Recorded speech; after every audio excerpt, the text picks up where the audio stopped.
Ladies and gentlemen, this is the New World Order Now, Death and Taxes, number 3.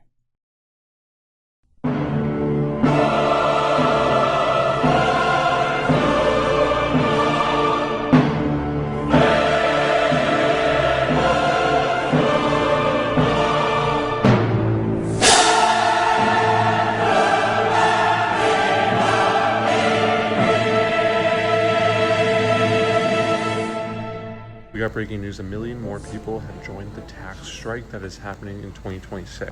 This guy hasn't paid federal taxes for over 50 years. Every single president has been a war criminal from my point of view. I'm protesting my tax dollars being spent on war and killing people. To reach their breaking point or a boiling point.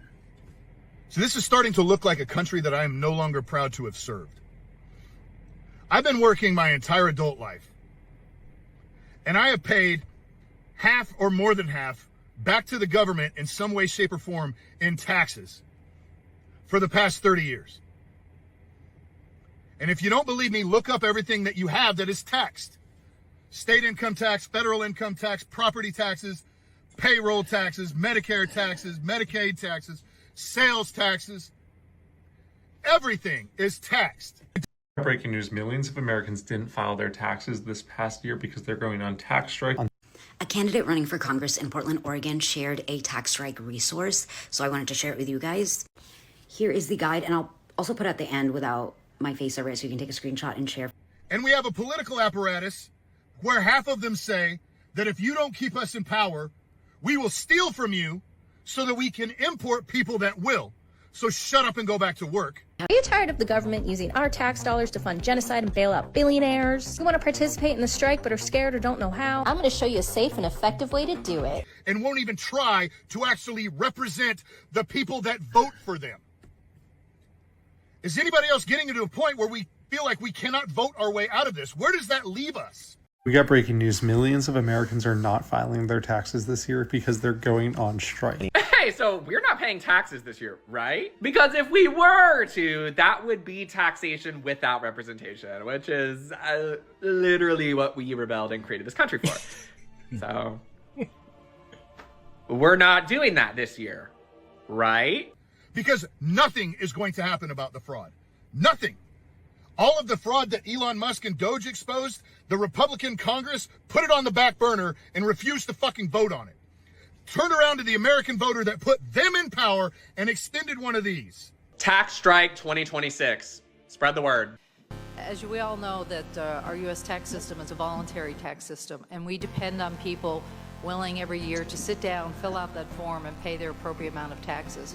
If you hate paying federal income taxes and you're one of the millions of Americans that participated in the 2026 tax strike, or you have otherwise claimed exempt at your job, or maybe you've heard of people claiming exempt, or maybe you've been thinking about it, this video is for you. Things could be so different, but we have a group of entitled rulers, quote unquote, that believe that they rule over us, and they take half of our shit our entire lives. And then when you die, they take 60% of what you fucking accumulated and have already paid taxes on. We are not fucking free.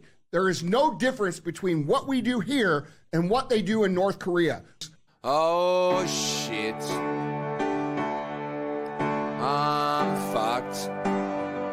Have you heard of a nationwide tax strike is coming? Allegedly, a lot of people around the world are in process of not paying their taxes. Because there is a massive, massive movement online right now to fucking go exempt on your taxes.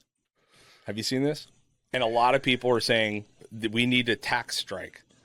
And it's fucking getting real traction, dude. I have been saying this for years. I'm gonna figure out if I can go exempt. Well, you go exempt and I won't, and then we'll have this conversation. Dude, 20-year-old kids in 1776 literally killed motherfuckers over 3% tax. On T. Yeah, and what are we doing? Yeah, tax me harder, daddy. Yeah.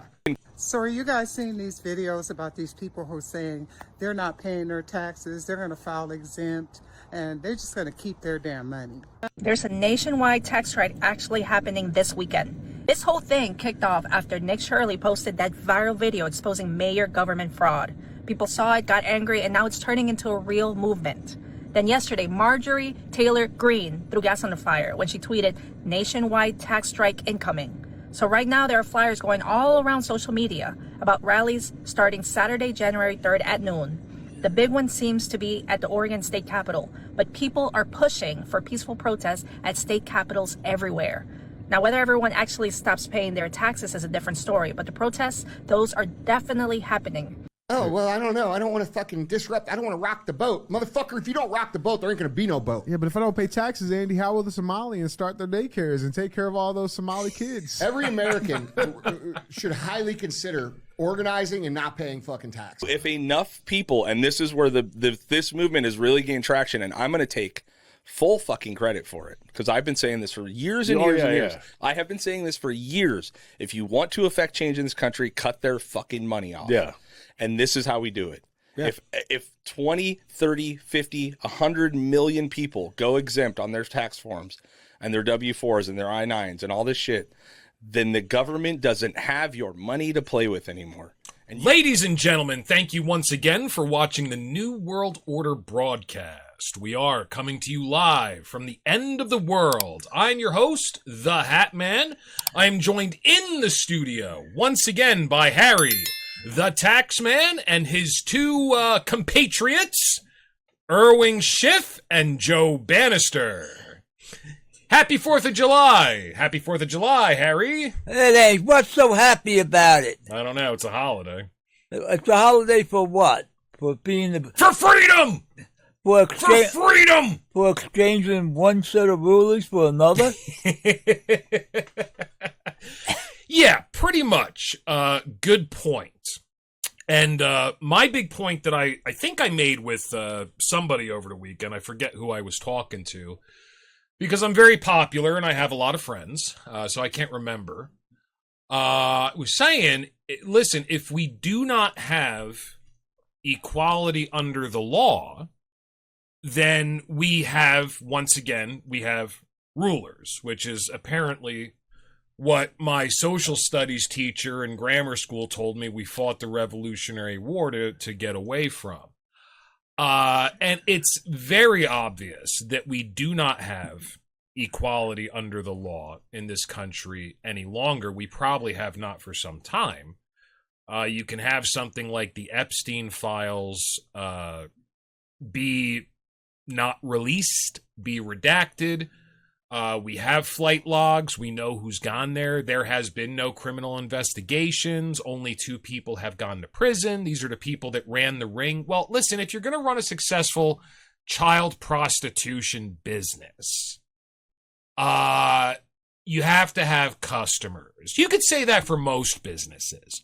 Now, if your product is illegal, and nobody buys it, you haven't broken the law. If your product is illegal and somebody buys it, you've broken the law. No, contract. Yeah.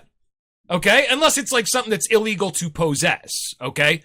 Now, child prostitutes, it's not prostitution until money changes hands. The act has to be done first. Yeah, exactly. Prove it. So if nobody took advantage of this child sex trafficking ring, Epstein and Ghislaine Maxwell were falsely accused and falsely imprisoned. They can't be the only 2. So obviously there were customers. Why is nobody being investigated? Why is nobody being arrested? We obviously have in this country an elite ruling class that is, at this point, for all intents and purposes, in a very pragmatic way, speaking practically, not talking about what should happen, talking about what does happen. They are above the law. I am not talking about the way this country should be. I'm not talking about the idea of this country. I'm talking about this country as it is. We have a ruling class. We have a group of people that are above us that dictate what we can and cannot do, and they can do whatever they like. That's what we have. So happy 4th of July.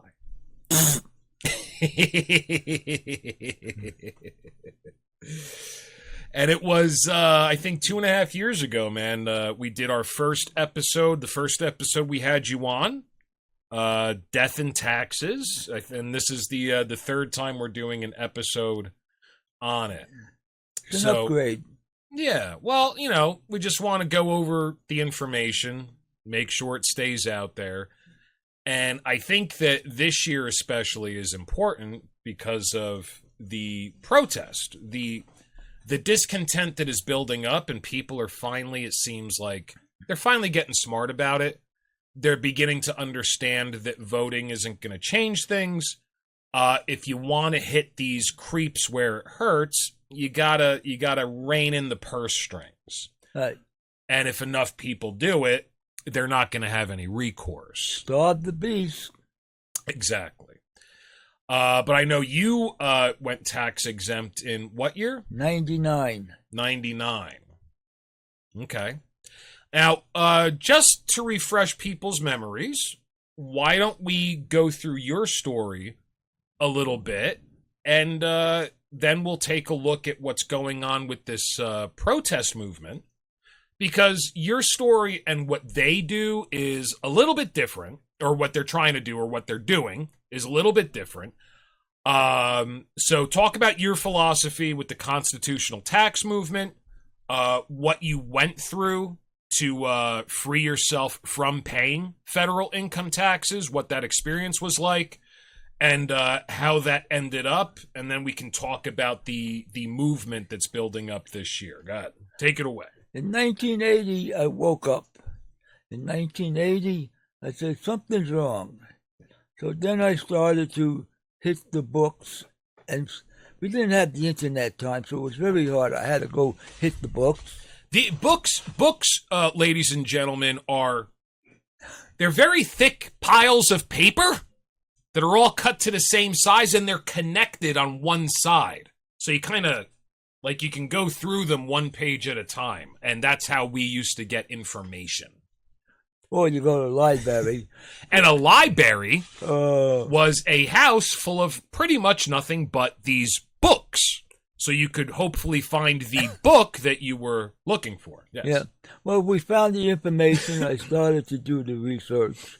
I researched it for 19 years. Yeah. So it was like going to school again. Now you say in 1980 you woke up. What exactly prompted you to wake up? What do you consider waking up? Take us through We had a railroad strike. Okay. And I woke up to the fact somebody's pulling the strings here.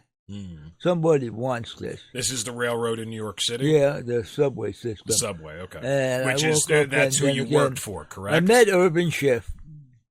Hello, Urban. Well, hang on a second. I said, so you worked for the subway system in New York City. Right. A strike was going on. Right. So what made you think there was something didn't smell right about the strike? No, I got a bad feeling about it, so I decided to investigate money. Okay. And taxes, and I hit barriers, and I said, this don't sound right. This says that, they're doing the opposite.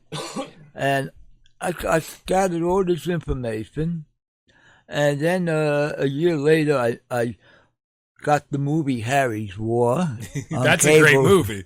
And that's where we got your New World Order code name, Harry. That's where we got it from. And it showed, it was a comedy about a guy helping his aunt out with an IRS problem. And funny thing about the movie, the IRS went to every Blockbuster and bought every one of them off the shelf. It was very hard to find for a long time. It had a percentage of truth that left you with a question. And it ended up, that was my real start of investigating. Now, what is the percentage of truth that was stated in this movie that caused such an uproar with the IRS? Well, the fact is, the IRS is 98% bluff. They got a set of rules, and they don't follow the Constitution. And the thing is, what the truth is, they don't really have the power. They've been in legal since 1913. Okay. They were never ratified. The amendments that supposedly made it legal to collect federal income taxes was never properly ratified. They misapplied the law to the people of the state when income tax only applied to the people that lived in Washington, D.C. and federal employees. Right. That's it. If you didn't work for the federal government, you had nothing to do with them, you were not required to pay income tax. Then again, they had an income tax back in the Civil War, temporary. They cut that off.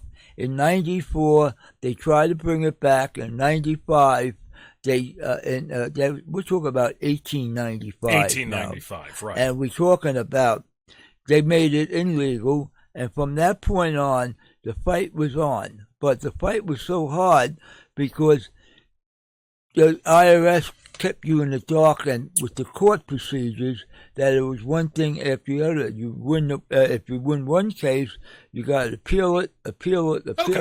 Well, we want to tell your story. So you watch this movie, Harry's War. Right. And this movie kind of turns you on to the fact that enforcing a federal income tax is unconstitutional. Right. And the amendment that was supposed to change that was never properly ratified. So paying a federal income tax is voluntary. Yes. So where next? Where do you go on your journey from there once you watch this movie? Well, I started with Irving Schiff, and he did a... Now, you met Irving Schiff, so why don't you... So you met Irving Schiff. First of all, why don't you tell people who Irving Schiff is? He's the gentleman with the white hair right over there. Yeah, there he is. So why don't you tell people a little bit about who Irving Schiff is and how you met him? Irving Schiff was an accountant in the U.S. Army with the payroll department, and he got into insurance and trust funds and all kinds of things like that. And he discovered that the laws were misapplied to the people.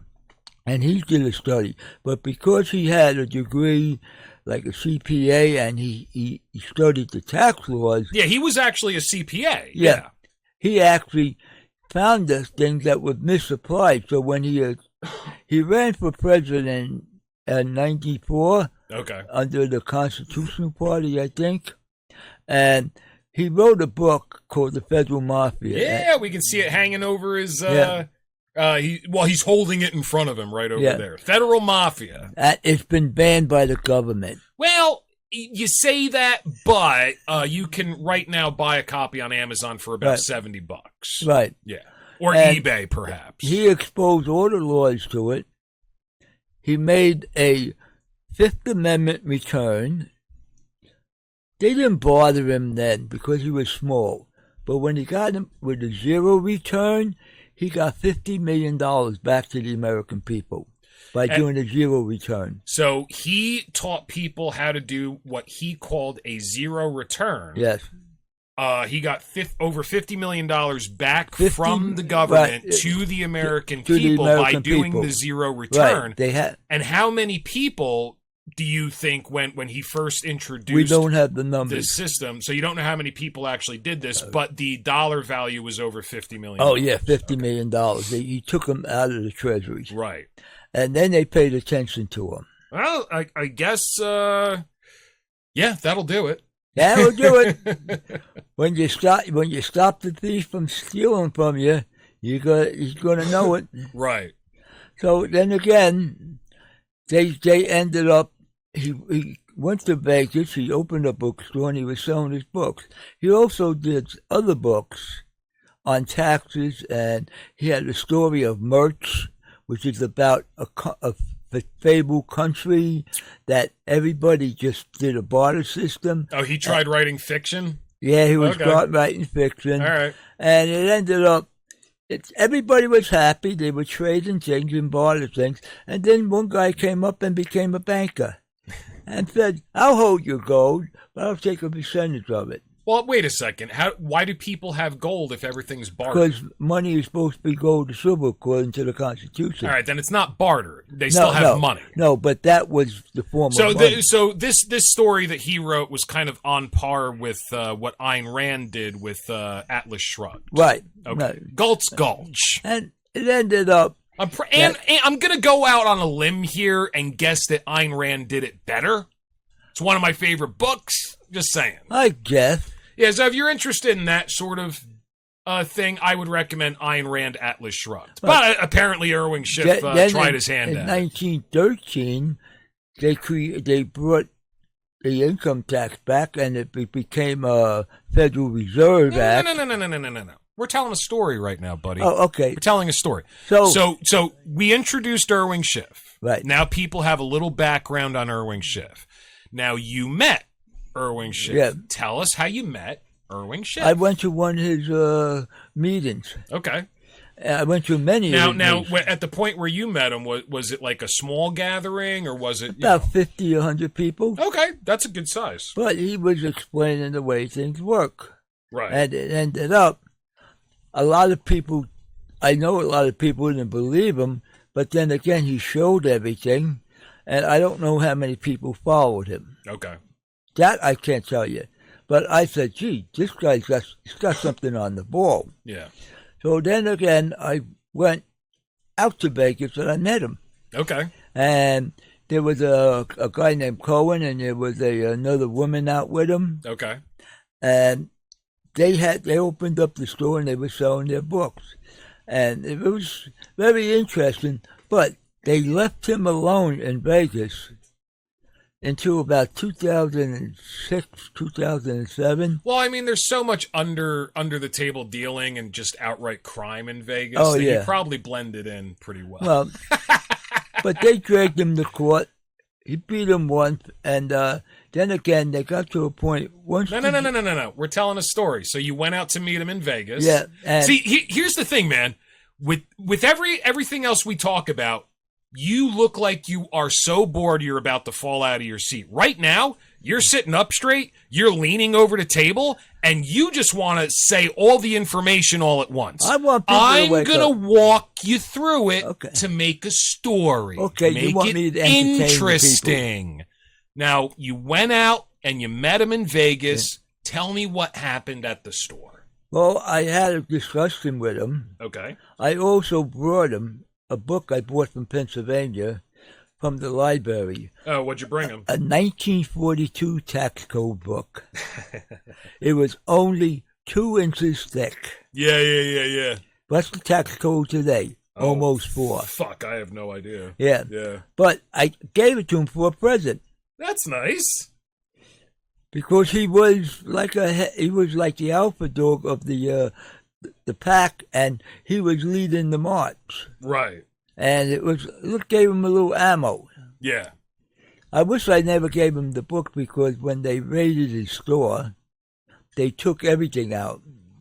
They raided him like he was an American terrorist. Yeah. The American government, land of the free, which we already discussed in Home of the Brave. They like to do that a lot with folks around here. Irving Schiff's not the only one. The first one that comes to mind that I'm a big fan of is, they did the same thing to Wilhelm Reich. Right. The guy who said that he pretty much discovered life force. He called it orgone. For some reason, they had a big problem with him, and they burned all his books, and they raided him, and they made it illegal for him to do business. Same fucking thing. And they put him in jail, and he died in jail in 1957. Irving Schiff died in jail in 1957? No, that was the doctor. The doctor, they actually arrested him for practicing medicine, and what he did back in 36, 37, he said he had a cure for cancer. Yeah. But, I mean, getting back, I'm just saying, so the American government, land of the free, they love to do this to people they disagree with. So they raided Irving Schiff's bookstore in Vegas. They put charges, and they said he was running a tax scam. Yeah. But he wasn't running a tax scam. He was actually taking the actual law and applying it, and it worked. He had to testify before Congress one year. How'd that go? Well, Congress... was that televised? Is that something we could look up? I don't know if it's televised, but there was a congressional hearing somewhere in early 2000, 2004, something like that. And he testified before Congress, and he told Congress, you guys are doing it all wrong. This is wrong, period. And I don't know if they publish it or not. But Congress found out, sheesh, this guy's knows our secret. We got to do something about it. It took them a few years before they actually charged him. And they took him and they under Federal Criminal Act, and they misapplied the law to him, and they made him a terrorist. And they found they had the jury rigged, and the jury found him guilty because the jury didn't know the truth. They put him in jail. They sentenced him to 13 years in jail, and he was spent a couple years in jail, and then they murdered him in the bus. They give him the diesel treatment. And that's what you believe, and a lot of people believe. Yes. That's obviously not Yes. the official story. Yes. Right. And so therefore he became, you want to say a martyr? Go ahead. Then why is his son, Peter Schiff, living down in Puerto Rico where the U.S. government can't touch him? Well, that's a great question, and we'll get into that. But once again, I want to tell your story because we've never done that before. So you met him in 1980. Now we're still talking about 20 years. Yeah. Until you had your final victory with the IRS. Right. So what so you were inspired by this guy. You saw that your whole life, the mainstream narrative that you're being fed is not actually how things work. No. You're waking up, you're starting to ask questions. You meet Erwin Schiff. You're inspired by him. You meet him. You give him a gift. What else happens in those 20 years? I mean, what gets you to the point where you're fighting the good fight? I'm studying the law. This is an ad read for Harry's War. You may have heard the rumblings. With everything the federal government is doing right now, a massive protest movement is building. Millions of Americans are deciding to go tax exempt in 2026. Why? Because if the government won't follow the will of the people, we're right back to taxation without representation. And that is tyranny. Maybe you want to join the fight, but you just don't know where to start. Meet Harry the Taxman. Harry hasn't paid federal income tax since 2002. And not only that, he forced the IRS to give him back every dollar they took from him that year. Now he's showing others how to do the same. Visit Harry on his Facebook page. Search for Survivalist Freedom Center. That's Survivalist Freedom Center. You can also read his 246-page tax statement on Google Drive. Imagine sending that into the IRS. Some clerk is going to have a field day. The link is in the show notes. And Harry is not selling anything. It's all completely free. He just wants people to join the movement. Join the movement now at Survivalist Freedom Center on Facebook. Just go to Facebook, search for Survivalist Freedom Center.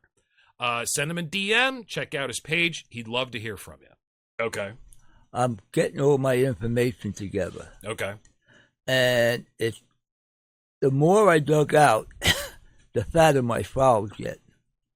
And I'm looking at that, I said, well, what could I do? He's got his system. Let's see what I could do. I created I used his zero return, and I made a tax statement. Okay. I used all the information I got. I condensed it down to 257 pages. Is that all? That's all. Took me 5 years to do it. And in 5 years, that year my wife died, so I said, let's go for the ball wax. Okay. And I filed the zero return. I didn't sign the perjury form. Very important. Don't sign the perjury form. That's the connection. And I put in red letters, read my tax statement. And I sent it to them It cost me $15 to mail them. Now, in Irving Schiff's original zero return method, does he recommend or is it legally required that you send a tax statement? Well, that's the first step. So what is Irving Schiff in the federal mafia? What does he suggest that you do with the tax statement? Well, it was a legal form to send to the government to get your refund. Now, what does he recommend you put in the tax statement? Put all zeros there. No, the statement. Oh, no. This tax statement was my idea. Now, is Irving Schiff in the federal mafia, does he recommend that along with the zero return, you send in some form of tax statement? The tax statement was my creation. All right, so that's it. Right. You created this concept of a tax statement. Right. Nobody else does a tax statement when they send in their taxes. No, that was a creation that it took me 5 years to make. Got it. But I used his basic formula from the zero return for the last year that I filed. Right. 2 years later, I get my refund. By the way, people, 2 years later, hang on. Harry's tax statement is on Google Drive. It's a shareable link, and it is in the show notes of every single episode since episode number 3. So if you would like to thumb through his tax statement, you are more than welcome to go check it out. All right, good. And 2 years later, by law, if the IRS can't prove you wrong, they have to give you your refund with interest. Okay. At that point, I broke the contract with them. No more 1040s, no more tax statements. I broke the contract with them. And that's the last time they ever heard from me. Okay. Or they ever sent me any papers. So when you sent them your tax return, zero return, with a 246-page tax statement, that was the last that they ever That was heard. the last thing they contacted And me. you figured, you know what? Now I'm going to break contract, and they have 2 years to prove your legal argument incorrect. Right. And you took a gamble. Right. Okay. I took a gamble. It's a gamble. Yeah. But I won. Yeah. Now, the fact is, they haven't wanted to take me to court. Mm-hmm. They send me letters, but I always send it back to them. I sent the tax statement to one of the resolution department, and they sent it back. They didn't want to do it. Mm-hmm. Because on the envelope, I put the tax statement in there, and on the envelope it said, signed under UCC code 10308-1A, reserve all my rights under the U.S. Constitution and the Bill of Rights. They sent it back to me. Yeah. So you even though you broke the contract, right. They were not able to prove your argument incorrect in 2 years, so you are essentially free. You still enjoy nettling them from time to time, but you know how to legally protect yourself while you do it. Yeah, well, and it's to a point where once you know who your enemy is and you know how they think, you got to use their method against them. Right. And then I got a letter from the Department of Justice. Okay. Which is the last step for them to take you to court. And they said, we are no longer interested in your case from now on. And that was the last I heard from them. Congratulations. That sounds like victory to me. It is, because the Department of Justice has all the alphabet police departments in the feds, and the Department of Justice don't want to talk to me. Right. Okay, let's leave this guy alone. Right. Yeah. He's crazy or he's right. I'll take either one. As long as you leave me alone. As long as you leave me alone. And it's been working for the last 35 years. Yeah. So that wasn't the entire story, though. You did have to go to court quite a bit for 2 very specific reasons. The first one was to get your employer to stop withholding federal income tax from your paycheck. Right. So tell me a little bit about that story. The New York City subway system to local court, state court, superior court, Supreme Court in Washington, and they, at that point, they realized they didn't want to show up and quote me, so they stopped taking the taxes on my pay. Because so you never actually won in court. They just got fed up. Yeah, they got fed up That's with me. fucking amazing. Well, I wore them out. That's fucking amazing, It's just dude. like the American Revolution. We did not win the American Revolution. It was a treaty in 1791, the Treaty of Paris, that had a ceasefire, and we're still a colony of England because we have English common law here, and all the lawyers in this country belong to the bar. How is that just like wearing out your employer? Right, it's a ceasefire. How is it the same thing? I don't understand the parallel. It's a ceasefire that we ain't going to fight no more. All right. It's just like what we ended Vietnam in 75. We stopped fighting them. I got you. All right. At one point, I'm it's picking so up what you're costly. laying down. It's so costly, it's not worth the fight. Right. So leave them alone. Right, I got you. So therefore, it is a victory. But we're not free people. We still belong. We're still considered a colony of England. We've got English common law in this country, and we got British lawyers in our court system. So therefore, you traded one set of leaders for another. But it's the same thing. We are still a colony of England. Yeah, I've heard this conspiracy theory a lot. Before we get off of your story, Yeah. How long were you in court for? With I would how many say- years with the New York Port Authority before I would say before they about actually let it go? About 4 years. So just to convince a bunch of clerks, Right. in human resources or whatever, Human to stop withholding the federal Right. income tax, you had to spend 4 fucking years in court. Right, because I gave them the law, but they got a boss over them, and they said, don't pay attention to them. They tried to put 99 dependents on my W-4, which would have been illegal anyway.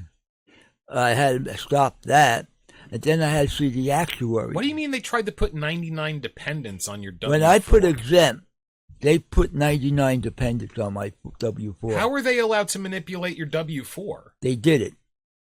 That's so fucked up. Yeah, it is.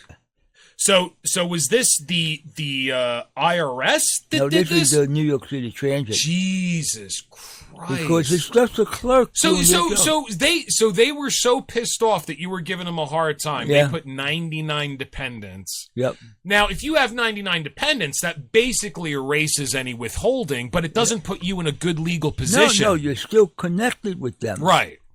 You So had they the- were trying to do it in a way where, like, okay, if we put 99 dependents, you're not going to have anything withheld. Right. But that's not what you need in order to win your victory over Right. the IRS. To break the Because whole that's chain. actually, you're actually falsifying the document with They did that's a falsify it. crime. Yes. They Jesus. did. And then it got to a point, I think I was in my 20th year, and J Street called me down, and they wanted me to go down to see the actuary. What's an actuary? Actuary is the guy who measures the insurance liability of a company, and the bad part of the carrying the insurance to protect the company from liability. Okay. And guy looked like Danny DeVito. Okay. Looked exactly like Danny DeVito. I went to his office. And I'll try not to hold it against him. I like Danny DeVito. No, I told him point blank, what's your problem? He says, I could fire you. I said, I got 20 years on the job. You fire me, your ass would be in court so fast that your fart would not catch up with you. I'm going to have to remember that. That's a good line. I'm Yeah. going to have to use that sometime. So it ended up, I walked out of the office. I went down to the payroll department after talking to him. And I had a friend who was a cop. And he just happened to be on duty. Okay. And he came with me. And I told the payroll clerk, you're going to put me tax exempt. Oh, I can't do that. I went downstairs, got him and his brother-in-law. Okay. They were both cops. We came up. I want them arrested for extortion and robbery. I pointed right to the clerk. The black clerk looked like, I'm only doing my job. I said, well, get your boss here. And the boss came out, and I said, we got a set of handcuffs for you, too. And he looked at me with big eyes and a big surprise. Big as dinner plates, and right? I said, you got no choice but to put me exempt. Here's the law. Yeah. And because one of the cops belonged to the Universal Life Church who went tax exempt, he was willing to arrest the guy on the spot. Oh, okay. All right. Good.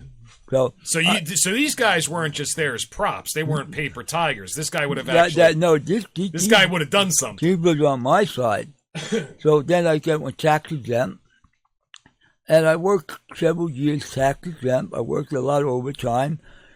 No money coming out of my pay, and the guys on my job were looking at me. Gee, I worked all this overtime, and they took 40% of money. I said, go tax exempt here. Yeah. I had 200 guys in the locker room, and none of them had the balls to do it. Yeah. Even though a couple of them said, you're absolutely right, but I'm afraid to do it. Mm-hmm. Fear is the greatest tool they got. Oh, yeah. I mean, that's true of any government or any ruler. You have to choose between fear and love. It's probably good to have a little bit of both. America. Try a little bit of love once in a while. It might go a long way. No. But yeah, fear, it's necessary to maintain control. Absolutely. And when I retired in 2001, all my Social Security and my pension comes tax-free. Right. So I don't have to fill out no more 1040s. No one's got my money. It's illegal for me to fill out a 1040. How could it, if I make a loan from you, you could demand money back because I made a loan from you because you got a contract. Mm-hmm. If you don't have any, if I didn't borrow any money from you, you can't ask me. I can't ask for anything back from you because you don't have mine. Right. And that's the simple thing. Right. They don't have any of my material, but I don't. Now, the second thing that you had to go to court for was to get the withholding back from the IRS for 1999. No, well, that was a very simple thing. Once I got my full refund in 2002, because it took 2 years to get. Right, but you told me that you had to go to court for quite a while and fight them in order to get them. Well, only about 2 or 3 times. Okay. And every time I went to court. And it was for tax year 1999, well, correct? The thing is, they put an illegal levy against me. Okay. In Judge Fisher's court. Okay. Judge Fisher, I sued the protonotary clerk in the county for the money they took originally. I went to court, and I presented her with the IRS code book. This is the magistrate judge without a law degree. Yeah. See, that's a lot of people don't know that, and that's very weird. These magistrate judges, they go to what, 6 months of training? About maybe 6 months. They do not have law degrees. They're basically stopgaps to keep the real judicial system free of a lot of shit that would otherwise clog the pipes forever. Yeah. So basically, if the first thing you do is go before a magistrate judge, you have to understand it's kind of not a real judge. You should always appeal because that motherfucker probably didn't spend a day in law school and is just going with whichever argument kind of sounds better. Whoever has better representation. It might be whoever has better shoes. You really don't know. Or maybe a family member. Could be nepotism. But they do that to free up the rest of the courts from stupid bullshit. So, you know, if you lose a battle in a magistrate court, appeal. Get it moved up. That's where the real power actually lies. But my understanding was that you had to go to court to get your 99 federal income taxes returned to you. No, now, what does this levy have to do? Levy is hang on. What does this levy have to do with your federal income taxes? Well, the levy is a tool that's used by the IRS that they assume you are the person that you're responsible for this tax. Okay. But it's not a court order. Okay. Not signed by a judge. Okay. They do it from the inter-office. Okay. So I went against the Pondicherry, the clerk of the court. She had to get a home private lawyer. And when I went to Judge Fisher, I laid the IRS code book, said, you don't have a law degree. Here's the IRS code. Show me where I have to pay income tax. So the IRS levy is the one who put the levy against you. And Okay. she said, I can't show you because I don't have a law degree and I don't understand tax law. And I told her, you can't make a judgment. Then I turned to the lawyer that the Pondicherry clerk was supposed to be identified, and I put it in front of him. I said, you spent 5 years in law school. You show me. That seems fair to me. And he says, it's in there. I said, you spent 5 years in law school. Turn to the chapter, show the judge. Yeah. You're a lawyer. You Yeah. got the law degree. Yeah. He says, I don't know where it is. I said, fine. You know what? You got a fool for a client and you don't know what you're talking about. And there were 2 Treasury agents in the corner. They brought the Treasury agents to back them up. Interesting. So I said, Your Honor, I want one of those Treasury agents to get on the stand and testify and open the book and show me. Neither one of them would get up. What's that telling you? Yeah. Well, I mean, what's it telling you? It's telling me that it's all foobar. Yeah, it was all bullshit. And then again, I got the judgment against the Pondicherry clerk. Okay. I said the president in the local court. Okay. And that's what started my great relationship with the Pike County Court. Right. Because when they call the feds in, that means they're stuck. Right.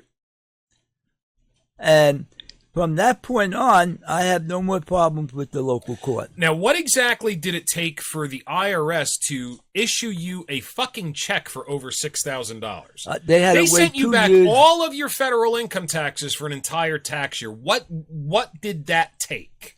It only took a waiting period of 2 years. Yeah, but I mean, was this judgment that you're talking about that was on a county level? Is that It what? was on a county level. Jesus Christ! So it was on a county level, and they were forced to give you all that money back. Yep. Jesus Christ! I would have never thought. See, that I would have thought you would have had to go to the Supreme Court for. But it was actually more difficult for you to get your employer to put tax exempt, to stop withholding federal income taxes from your check. That was the bigger fight for you than getting your actual income taxes back from the IRS for the year-end contest. Because the little people are not but a little army in front of you, like a chess set. You got all your little rooks over here. Yeah. And they're the line. You knock off one of the rook. I hear the rook here. I'm on your king. Checkmate. That's wild, man. But that's the Good way analogy. That actually made sense to me. And the people in the court system don't have a law degree, and they're stupid. And when you present them with the law, the judge has to make a real judgment, not a make-believe judgment like they do in magistrate court. Right. You had it in black and white right in front. I had it black and white. I had Black Law Dictionary with me, too. Yeah. Yeah, So- just in case you're unclear on what any of these fucking words mean, because words mean different things in legalese. The same word means something different. Yeah. In legalese. So here's a dictionary and here's the fucking law book. Let's take a look at it. Yeah, let's take a look at it. And like I said, once you show it to the personnel of the court, which has a job, and they say, "Oh, I can't do this. It's my job." So they have to get someone to protect them. So therefore, they have to give me the judgment, or I take them to the appellate court, and now they're going to face felony charges. Now, I mean, for people who want to do this, that are worried about negative consequences on their job, because most people do have federal income tax withheld by their employer. I am assuming that once your paperwork is filed, when you're a new hire, if you put down tax exempt, that's the way it goes into the fucking system. But to get it changed once you've been there for a while is probably incredibly difficult. Well, even if you go there for a new job and you put tax exempt, they look at, well, we got to put one. No, it's exempt. I am exempt from, and if even you give them the law, the clerk don't know the law. Yeah. So you the think payroll clerk? You think people would even have difficulty with a new job trying it? To make you afraid. And if the payroll clerk goes to the boss and the boss sees that, the boss says, I can't do that. I'm paying taxes. I'm afraid to do that. No. You put him one or you don't hire him. Don't give him the job. Yeah, see, the fucking weird thing, though, is that your employer, whoever you work for, right, they're not employees of the IRS. No, they're not. They're not under any legal obligation to do anything other than what you, as the employee filing the paperwork, tell them to do. Right. So what the fuck are they so scared of? Mentally. Yeah. They're stupid. It's just a big bluff from top to bottom. Well, that's why they say 98% of the IRS is bluff. Yeah. If you're willing to fight them to a degree, there's a chance you're going to win. And it is a fight, and it kind of cracks me up. Like the woman who she left a comment on one of our videos, and she was like, I want to do this. I want to get into it. I'm worried about a lien letter. Tell me what I have to do. And you and I both got the impression from her that she thought it was just this system that would automatically put you at the finish line of where you want to be. Right. And we were trying to explain to her, like, sorry, no, this is a fight. We're telling you how to start a fight. It's gonna be a fight. This is how you initiate the fight.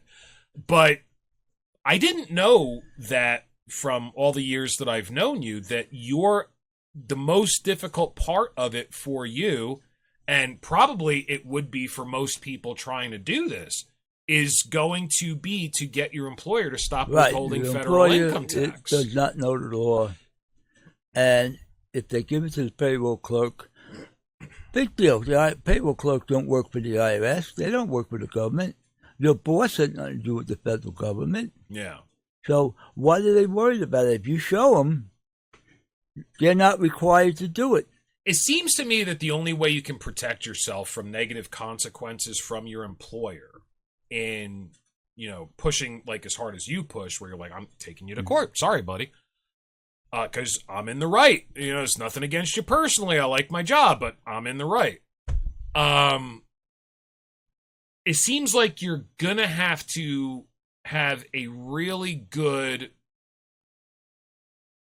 They're going to have to fear that if they fire you, they're really going to have to be afraid that you got a good case for unjustifiable firing. Right. That you're going to be able to sue the shit out of them. Yeah, that you can't fire you. Yeah. But the thing is now, are you willing to sue your boss? Yeah. That's a sticky wicket. I got a family to feed. I got a house to pay. I got bills to pay. And if I get fired, I could lose the house. My family's going to have problems, this or that. But it's a fight. That's right. Always been a fight.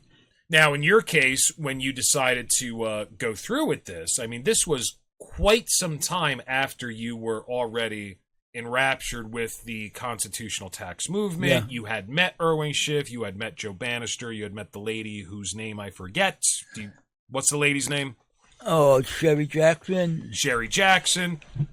So when you decided to go through with it, your son was grown up, and your wife had just passed away. Right. So you're in a position where, hey, if I bring hell down on my head, it's only my head. Right. Right.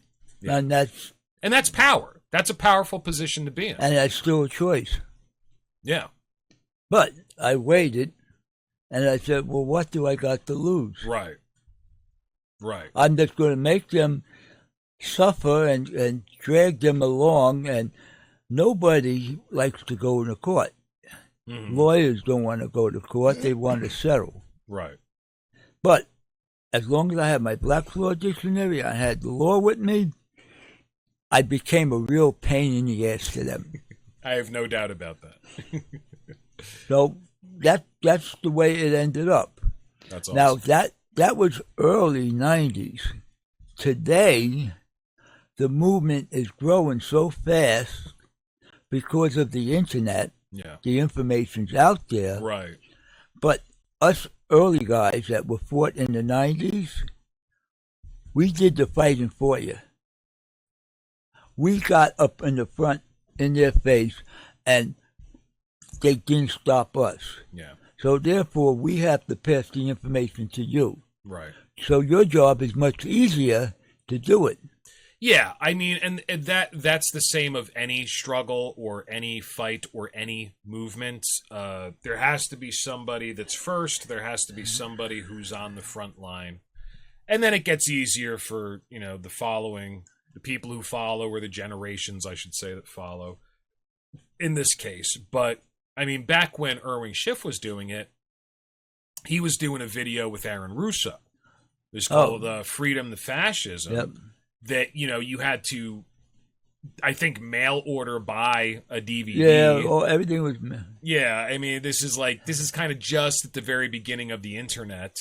Nowadays, I mean, look how many TikTok videos we just took a look at. Everybody's fucking talking about Right, it. everyone's jumping on the bandwagon. Yeah. And even which is good. Yeah, but someone stole our title, too. Didn't they? Why? Death and Taxes. What? It stole your what? Our title, Death and Taxes. Oh, I didn't make up Death and Taxes. No, but he did. It's an old saying, only two things in life are certain, and those two things are death and taxes. I don't even remember who was the first one to say it. And the guy on the video says, I'm starting a revolution. Well, you're a little late there, buddy. I did it 27 years ago. Harry, are you butthurt that the kids are taking up your mantle without giving you Yes, credit? they took my flame away. They took my torch away. See, man, if I were you and I actually believed in anything, I would just be happy that other people were coming around to my ideas. No, you gotta let that ego thing go, man. Well, like I said, it worked for me, and now they're working off what we did. Right. And I hope they can continue. Yeah, and the movement that's starting right now, the Tax Revolt 2026, is primarily about taxation without representation, once again, because we give all this money to the federal government every year, and they do not do anything that we want them to do. They do not represent our wishes. Donald Trump turned out to be the same fucking thing. He says he's going to represent, the popular will of the people. He is considered a populist candidate. And then once again, he becomes a hawkish warmonger. Right now we're out of Iran. That's great. As far as I know, I don't watch the news. I try to stay out of it. It's depressing. It was funny with Trump for a while. Now it's just depressing again. So I don't want to. I got better things to do with my fucking life.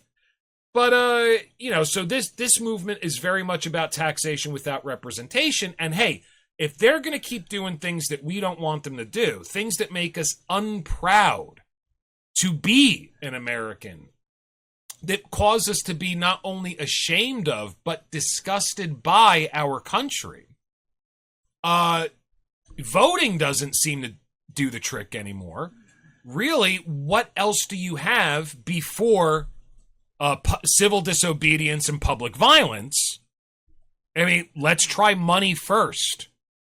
Because the next stage, if money doesn't work, if withholding the money that they need to do all their diabolical, reckless, evil shit around the world, if that doesn't stop them, the next stage doesn't look pretty. No, it looks a little bloody. It looks very dangerous for a lot of us. Now, maybe we won't see too much of it. We're pretty far away from any major metropolitan centers. I think the closest one to us where anything might actually happen is an hour. But, God damn it, there's going to be a lot of people in danger, and this country overall is going to suffer. So, I mean, it makes sense if you want to rein in the terror of this, I don't know, let's call it a plutocracy. It's not a democracy. It's not a republic. If you want to rein in the terror of this plutocracy, this pseudo-colonial plutocracy, let's try money first. Stop them first, and if they maybe you wake up. If they still don't want to wake up, well, you only take so much from people before they said, screw it. If you're going to take my stuff, I'm going to take your stuff. Yeah.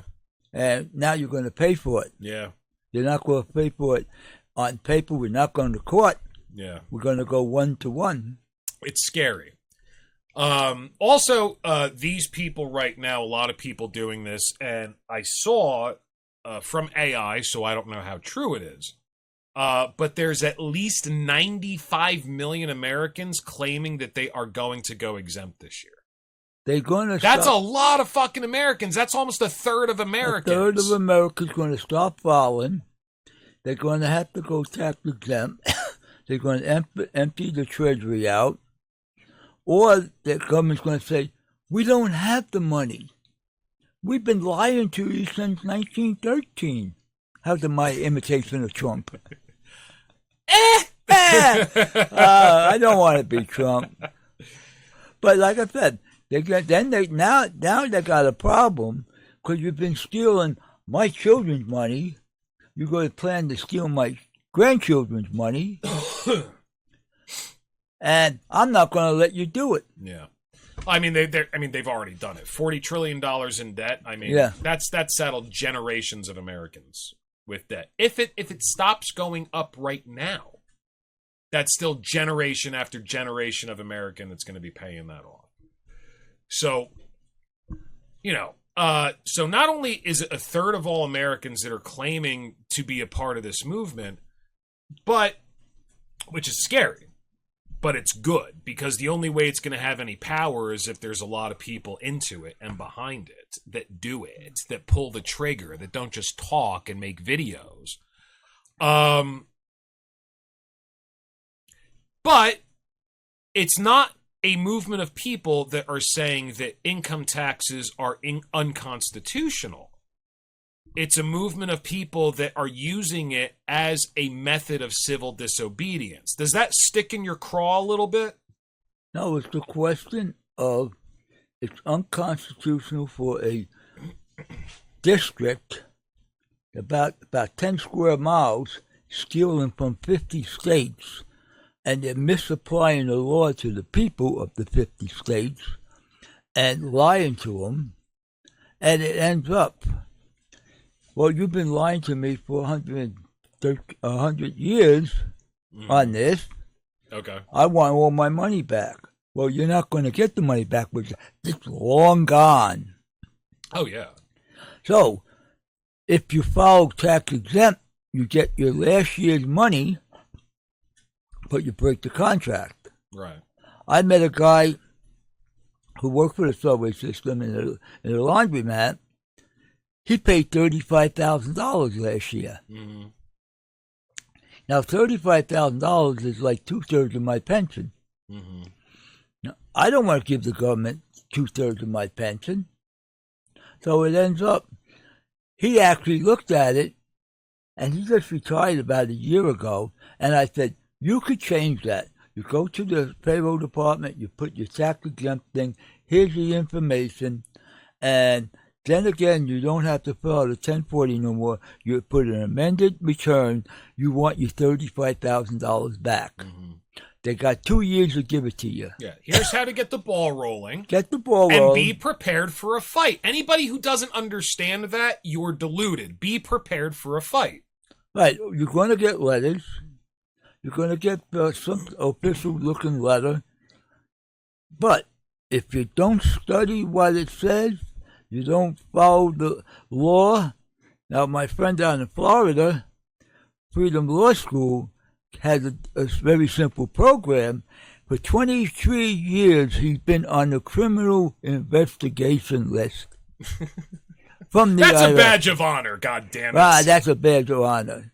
And I spoke to him over the phone, and I'm pushing his program because his program is much simpler than mine. Mine is a long fight. Mine is a lot. It's like studying like 3 years. His is a very simple program, and it works. Well, as far as I can tell, you're the only person that's ever showed me a check from the IRS that claims that this works. So if I was anybody watching this, I'd do it your way. Well, my way is a little I've never hard. seen evidence of it working for anybody else. Well, they got their own little system. They probably got success stories, but they will never tell you the negative side, what they had to go through. Right. When he did this in 92, and I think it was 96 that he got this, he set up his school. It took him 4 years of doing that, but then again, he had a business, business account. He had some kind of certificate for business administration, and he worked for a financial office. Okay. So he got into it, but because he came from Iran, a terrorist country, he knew what tyranny is. So he says, America's not free. And then again, he started investigating, but he didn't have an easy route either. Right. He had to do the same thing I did. Right. I don't know how many times he went to court. He went to court 3 times, and he beat them 3 times in court. Okay. So that's why he's under criminal investigation. Okay. Now, Joe Bannister... Yeah, but see, here's the thing. You not only got a check from the IRS, Right. but you are not under criminal investigation. No, I'm not. Now, I'm sure you're on all sorts of lists. Right. I'm sure I am too. But you're not under open criminal investigation. So to me, that looks like more of a success. Right. It looks more like more success, or I'm not worth the fight. All right. You're also not advertising. I get it. Fine. But Joe Bannister was a Bureau of Alcohol, Tobacco, and Firearms guy ATF. that carried the gun, that arrested people for tax evasion, and he arrested people, and he found out that it was wrong, went to his boss, and his boss says, Joe, you're going to put your retirement papers in. And he went above his boss's head. Well, I and it guess you ended can't up- do a job anymore when you find out the job is illegal. Right. Then again, when he had his court case, they did take him to court. Mm-hmm. His own people took him to court. Right. That takes balls. Yeah. But, you know what his chief witness was? His former boss got on the stand, and he asked his boss, can you show me the law that people are required to pay income tax? Well, Aaron Russo and Irwin Schiff did the same thing in the fucking movie. Yeah. That is the movie, right? Freedom Right. the Fascism. Right. Irwing Schiff's in it. He's the Right. main subject, Right. right? Yeah. I mean, they did the same thing to all these fucking higher-ups in the tax world, and nobody could answer the fucking question. They didn't want to answer the question. Probably because there's no fucking answer. Well, Show me the law that says I have to do this, and nobody can fucking do it. Well, if they knew the law, they ain't going to tell you. But what I'm saying is, you know, if they do know the law, and a lot Yeah. of these people in the movie knew the law, you know, you're in court, Joe Bannister's in court, Irwin Schiff's in that fucking movie, asking all these people, show me the law that says I have to pay federal income taxes as a W-2 employee. It's very specific. Right. And nobody can show you the law. I mean, I'm fairly certain there ain't one. Well, that's what Bill Benson did with his book, The Law That Never Was. Yeah. He took the actual vote from Congress and showed Congress did not vote the income tax law. I want to put that in the show notes because that's probably a really important book for this movement. Right. The Law That Never Was. What's the author's By name? Bill Benson. Bill Benson. All right, 1986. I'm gonna make sure that's in the show notes. Right. Like I said, I did the research. Mm-hmm. And that's what got him, because I was willing to do the research. Right. Again, if you're not willing to get in the fight and do your research, they'll get you. No, you're going to have to put in some fucking effort. You're going to have to use some fucking willpower. I don't think people really understand what that even is. It's like a hazy idea where some people can do things that I can't do. They can concentrate and make themselves better and learn new things. Ooh, I can't do that. And you're going to have to get your hands dirty. And if your identity and your preoccupation is with being a good little boy or girl, I'm an upstanding citizen, I always follow the rules, this probably isn't for you. But you have to understand that the people who are making the rules that you're following that make you feel so good about yourself, they don't follow any of those fucking rules. And they probably look at you like a bit of a chump. Or a sucker? Sucker. Like a child, you don't know anything. Exactly. I'm your parent. You Exactly. do what I say. Right. I don't live in a nanny state. Right. Take Well, they want us yourself. to. It seems like they want us to. Well, that's why people are children. Yeah. Yes, I believe they are. More than they would like to admit. So I want to look at this movement that's going on now, but my original question before we move into that was this movement is not saying that income taxes are illegal. What they are doing, they're using it as a form of civil disobedience and an act of protest. Yeah. Does that piss you off a little bit? Yeah, because they're not really willing to get into the fight. They're not going 100%. They're going and, we're going to make noise, and maybe they'll change their mind. They ain't going to change their mind. You got to kick them in the ass. You can't do that. You do it 100% or you don't do it at all. And that's the way it is. Yeah. People who don't know this have to understand something about Harry. We live in an HOA. The New World Order bunker is in an HOA, a gated lake community. And they said his property was untidy. Frankly, right, untidy. Frankly, because it is. But rather than do what they wanted him to do, this gentleman right over here to my left spent about $1,500 in 2 weeks putting a fence in front of the entire property so that they couldn't fucking see it anymore. And then he went down to the HOA admin office and said, now you can't see it. Try giving me another ticket and I'm taking you to court. I had him to court twice. I know you did, but you lost the last one. Well, again, the magistrate don't want to deal with it. Now, I thought they were going to fuck with you after you put the fence up. Right. Because you did it without a permit. Right. Like they were going to go to the township and sell you out. But actually, since you put that fucking fence up, they haven't done a fucking thing. It looks like you won. Well, maybe I proved that I'm not worth the fight. But if we would, I love it. If we put the sign on the roof, I know there would have been something. Oh, the Wizard's Den sign? Yeah, I'm going to show that right now. I'll put it up in post. I love that sign. I come home from my day and I see the Wizard's Den sign lit up through the gate if the gate's cracked. And yes, I am back at the Wizard's Den. I love it. Makes me smile every time I see it. I love it. This is an advertisement for New World Order Now, art.com. Go online, go to my website, and buy my shit. I got tons of shit. You need my shit. You need to go and buy my things. I've been painting for 30 years. My prints are super high quality. If you like something, buy it. If you don't like something, buy it anyway. If you think your friend would like something, buy them a gift or send them the website.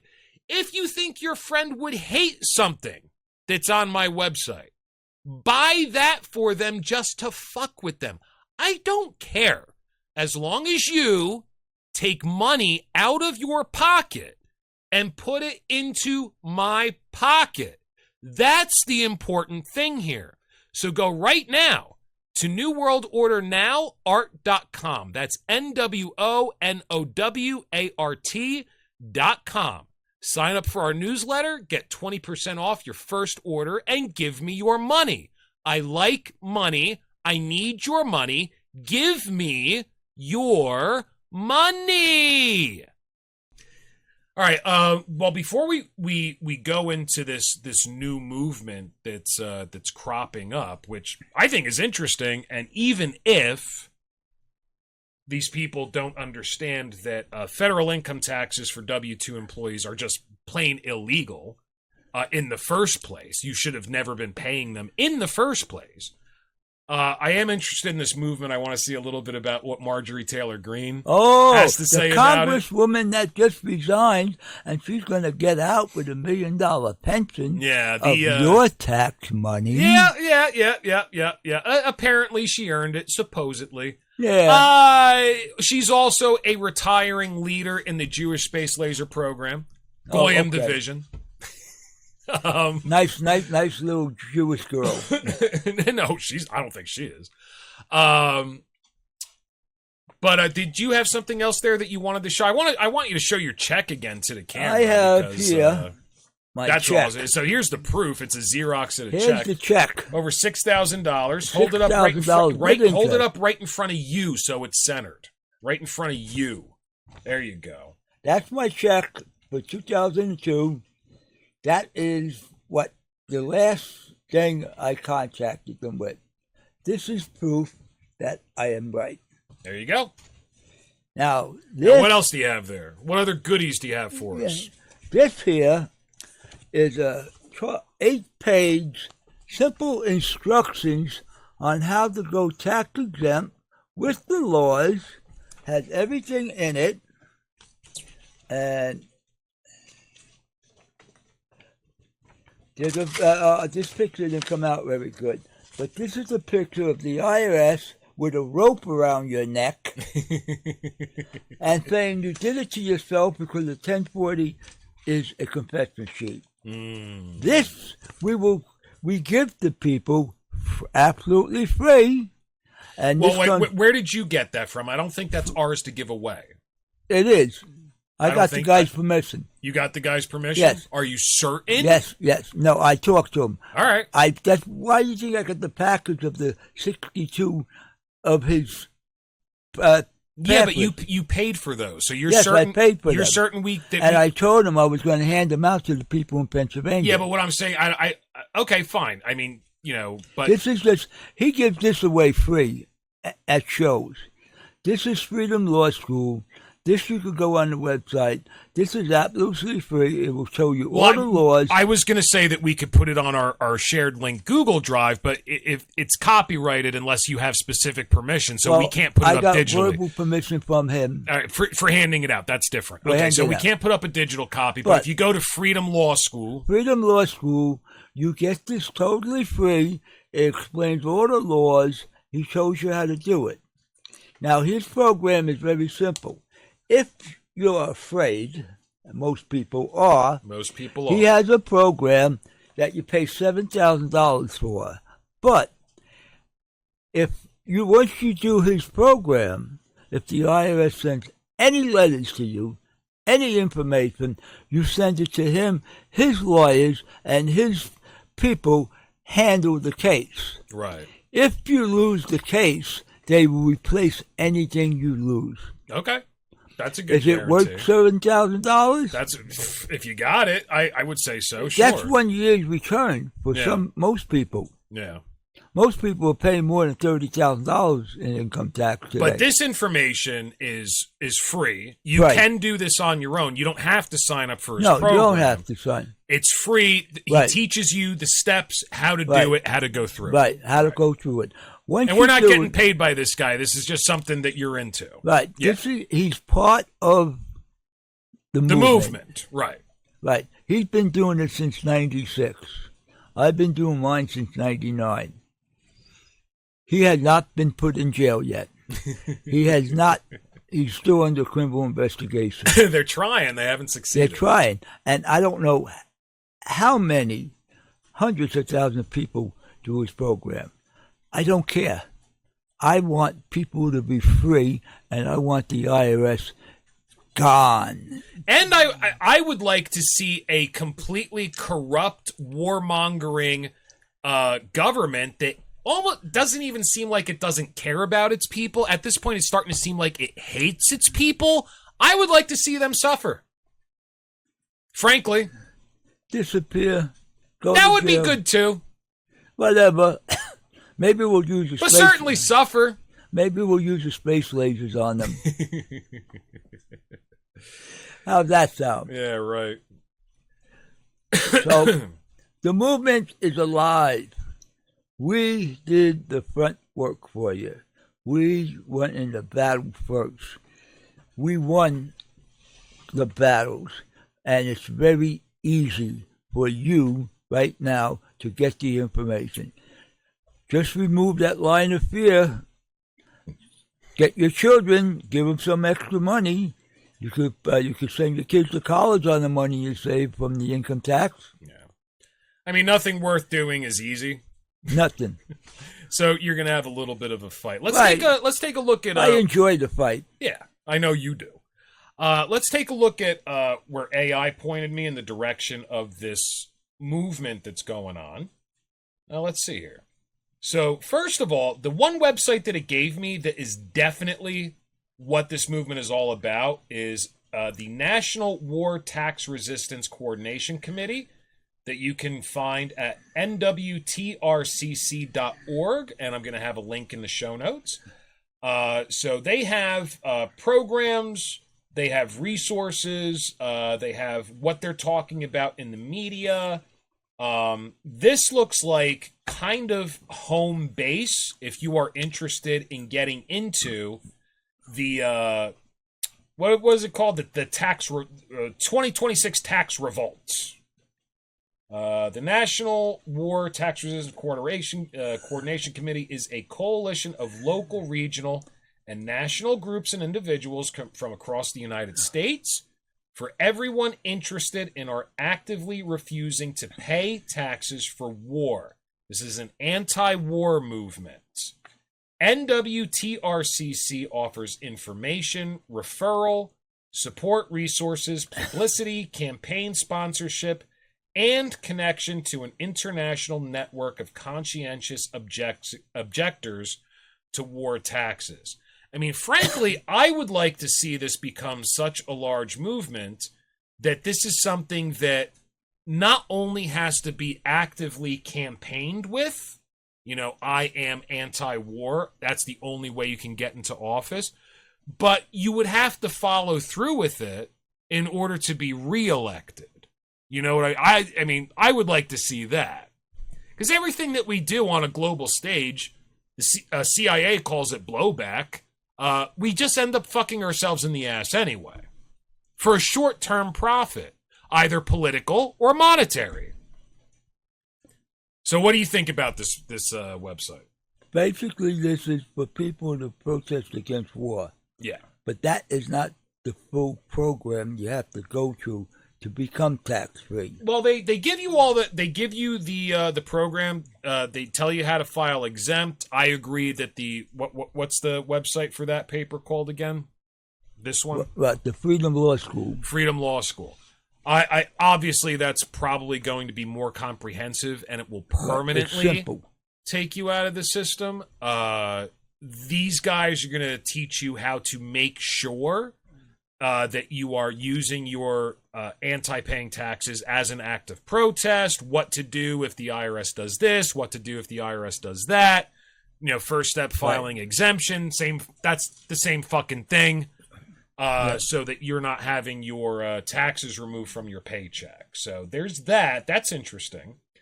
Now the link here that I clicked, how to refuse to pay for war.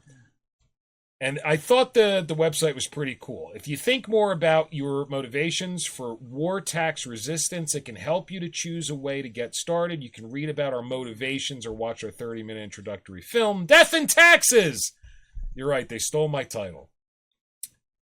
Methods of resistance: file and refuse to pay. Refuse to file a tax return. I don't see how that helps you, because then they just keep your money. Earn so little that you are untaxable. That's not good for anybody, so that's a little hokey.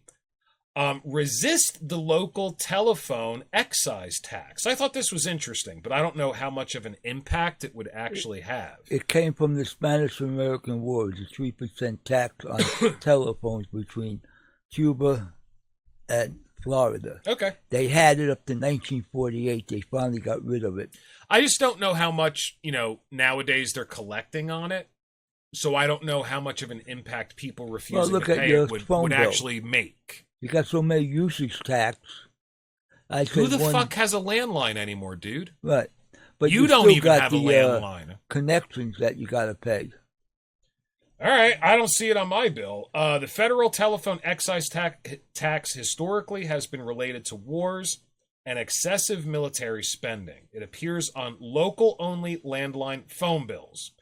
Refusing to pay this tax is a low-risk method of war tax resistance. So that's interesting. I didn't know that tax has historically been used primarily for that. I think that's a little weird. Then it even has a page on consequences so that you are aware of the potential consequences. I mean, the biggest thing that people are afraid of is not knowing what'll happen, because if you don't know what you're facing, your imagination can run wild with you. Yeah. So they even give you a page of potential consequences so that you can sit down and you don't have to let your imagination run wild. You can imagine how you would handle a worst case scenario. They lay it out for you. And they even give you tactics on how to handle those situations. So it's very cool. I thought it was a good website and definitely worth mentioning. Now, hopefully this is fun.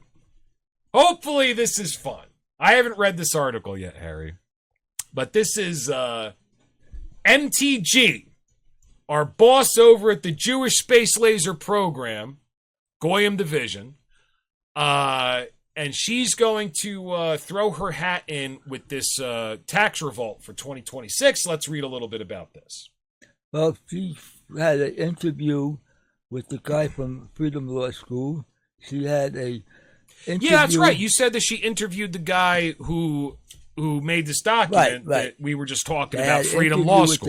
Yeah. She also had an interview with Joe Bannister. Oh, wow. And where is she interviewing all these people? Does she have a podcast now? Well, they went to the studio. Yeah. Once again, does she have a podcast now? No. I don't think she has a broadcast, but she hooked up with Bannister in California through the computer. Okay, so she's Then she had the guy from Florida right in the studio, because she came down to his studio and interviewed him. His studio. Okay. And she actually interviewed these people. Okay. And she was shocked, and she was on some of the radio shows and the internet shows in California. Okay. And she pretended that she was shocked that she found this information out. Yeah. I don't believe she was shocked. I think she knew it all along. Okay, fair enough. What leads you to believe that? Well, you're a member of Congress. You better know something about the law. Doesn't mean she's a tax specialist. Well, it had to come. What was her fucking job before she got elected? And the thing is, it had to come up in Congress sooner or later, and she didn't research it. Really doesn't. No, that's not a subject everybody is required to research, okay. Harry. Sorry. But now she knows, and she's endorsing the tax revolution. What was her job before she got elected? She was a congresswoman. Once again, what was her job before she got elected? I have no idea what she did before. Let's find out. I'm not even going to use Echo. Fuck Echo. She's been fucking fuck her. All right, let's try this. Hey Siri. What was Marjorie Taylor Greene's profession before she was elected to Congress? Marjorie Taylor Greene was a businesswoman before she was elected to Congress. She co-owned a construction business and a CrossFit gym. Okay, so she had different businesses. She had a construction company, and she was part owner of a gym or something like that. All right. So it doesn't mean that she's going to know shit about it. You know. But now she knows. Now she knows. All right, let's read this article. Marjorie Taylor Greene endorses 2026 tax revolt. I love that. Revolt. I love it. Republican Representative MTG of Georgia is backing supporters of President Donald Trump who are calling for a 2026 tax revolt, saying their frustration with Washington is justified as Americans struggle with soaring debt, unaffordable living costs, and foreign aid spending. The Congresswoman framed the movement as a response to decades of bipartisan policies that prioritize foreign wars and immigration over America's economic security. Her comments come as activists plan rallies and protests under the banner of a tax strike, highlighting deepening anger ahead of the 2026 midterms.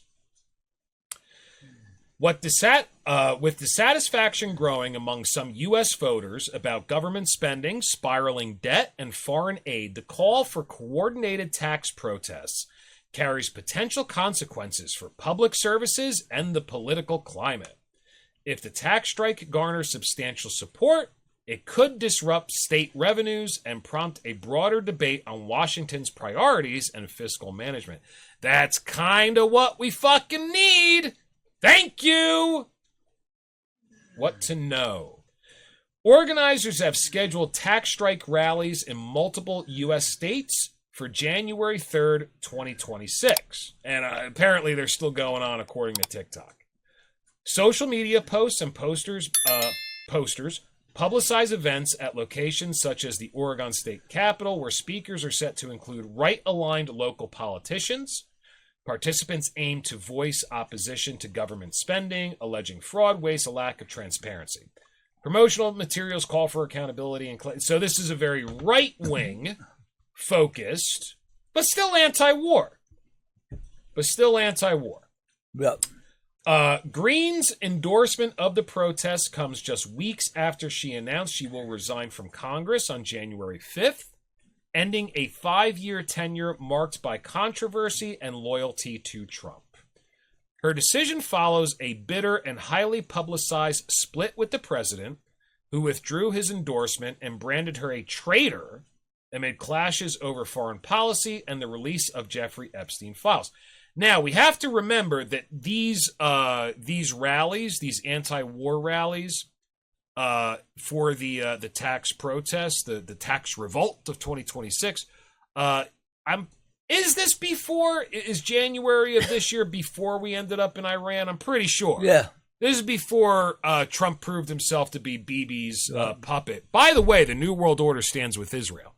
So this is before that happened. Right. Yeah. So now this is probably more of a left-wing movement.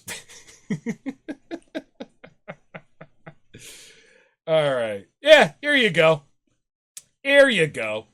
Some Chicagoans aren't paying federal income taxes in protest of Trump's policies. Doesn't matter what side you're on. It's a fucking good idea. That's my point. President Donald Trump's military campaign against Iran, his administration's deportation efforts, and the U.S.'s support of Israel's attacks in Gaza have turned the tax season's familiar 1040 into a new form of civil disobedience. Amazing. Excuse me. And I apologize for coughing so much, ladies and gentlemen. I'm trying to quit smoking. And when you don't smoke for a while, all the shit from all the years of accumulation in your lungs starts to loosen up, and it's very uncomfortable. So I do apologize. Anyway, when Chicago attorney Rachel Cohen sat down to do her taxes, they're making it a story. Sat down to do her taxes earlier this year, she thought about the half dozen times she had been tear gassed or struck with pepper pellets at protests against federal deportation tactics. They always do, see, it's very funny with the left wing. They always seem to do like this very human angle. Then again, the right wing does too. They had like Joe Sixpack or whatever. It just always seems weird to me. They're trying to hit you on an emotional level. I love it.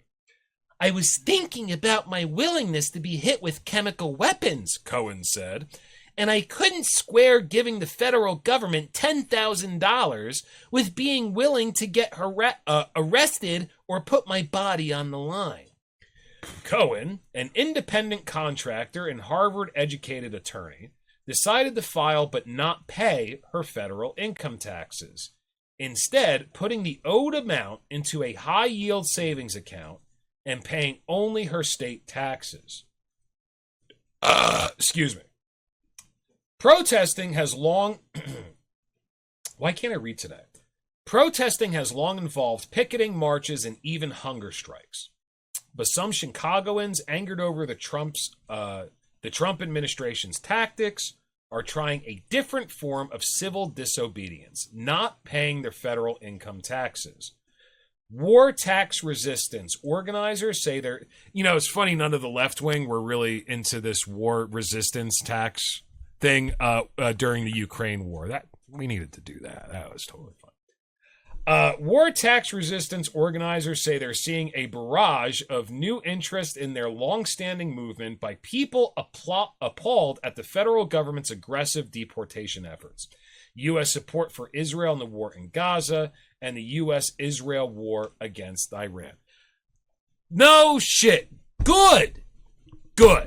So this is something that both sides are aligned on, but the press is still going to make it seem like a fucking partisan issue. Go figure. The whole thing is, they talk about protests, they're talking about civil disobedience, but they're not talking about a war. They're not talking, take the IRS to court. Yeah. Let's go for the whole ball wax. Yeah. Let's take them to court. Yeah. Let's starve them. Yeah. Let's fight 100%. Screw the protest. The protests are not going to do a damn thing.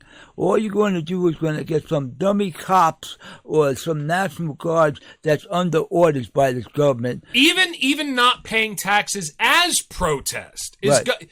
Hopefully it has a tremendous effect, but you're missing the point. Yeah. The point is you're not facing the enemy and taking the fight to the enemy. Right. And that's what you got to do. Protest means nothing. So I think the main point of this podcast is, ladies and gentlemen, we are tickled pink, especially Harry, although he seems a little angry right now. We are tickled pink that so many of you have decided to join us, especially Harry, to join Harry in filing exempt and not paying your federal income taxes. However, and I'm tickled pink that you are as disgusted by this hawkish warmongering that's been going on for at least since I've been on this fucking planet and in this country as I am. However, the broader point that you're missing, you should have never been paying tax on hourly wages in the fucking first place. It's illegal.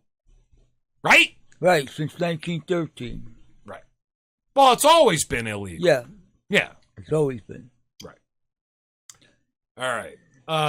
Harry, anything else you want to say? The fight has started. Join it or run away from it. If you don't join it, you deserve what you get. You're going to have the same old bullshit, and you're going to be suffering, and they're still going to be taking your money. Starve the beast. Yeah, I agree. And hey, listen, man. My point would be, taxation without representation.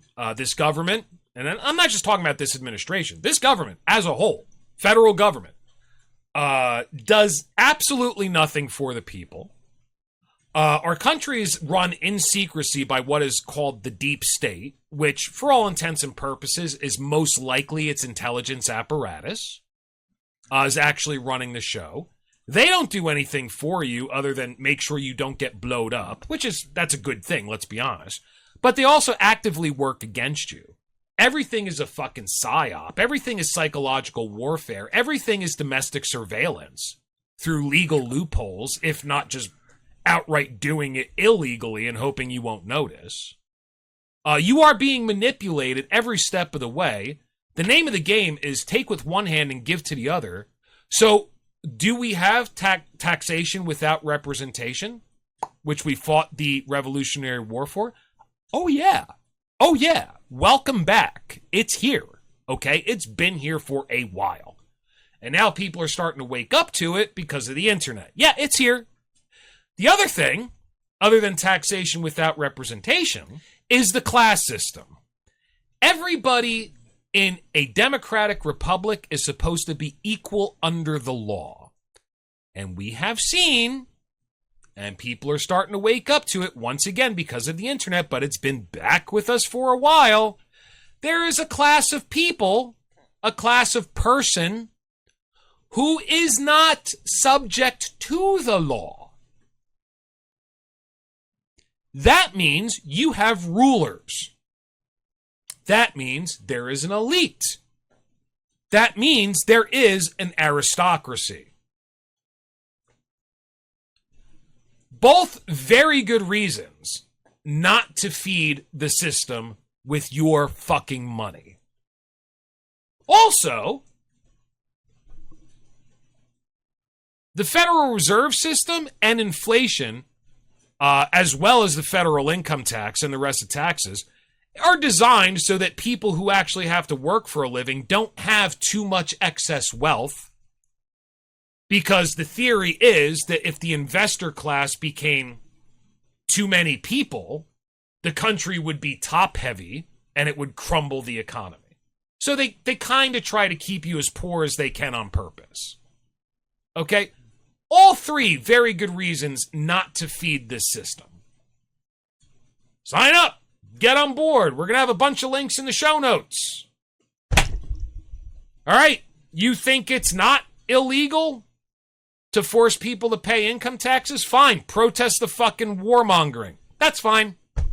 I'll take it. Right, Harry? We'll take it. But this motherfucker won.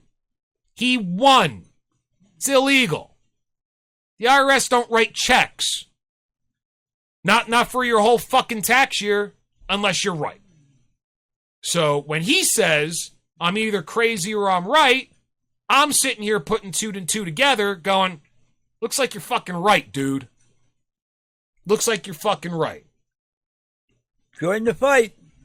Yeah.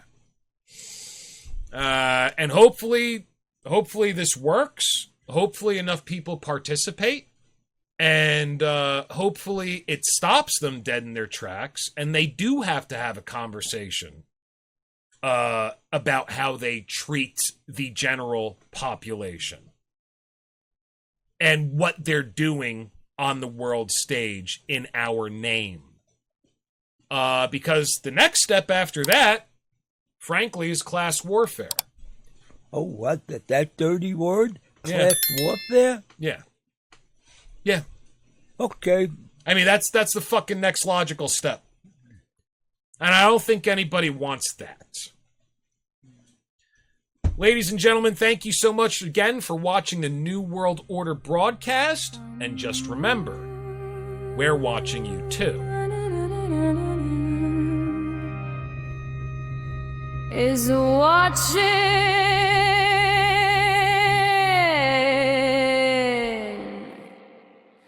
There are strangers